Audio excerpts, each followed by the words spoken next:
Welcome back. Here is how to withdraw from Afrivestor to a different bank account. So log into your Afrivestor app or your web dashboard, either one. So you go to your profile or settings tab and select bank account details. So on your home screen here, click on more and your settings. So you select bank account details to add your new bank account first.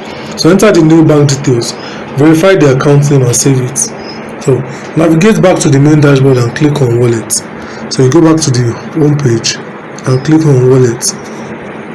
So from your wallet you click on withdraw. So type in the amount you wish to withdraw and select your newly added account instead of your default one. Review the transaction details and tap confirm to complete the request. Your funds will be processed and sent directly to the new account. Thank you for watching and see you in the next video.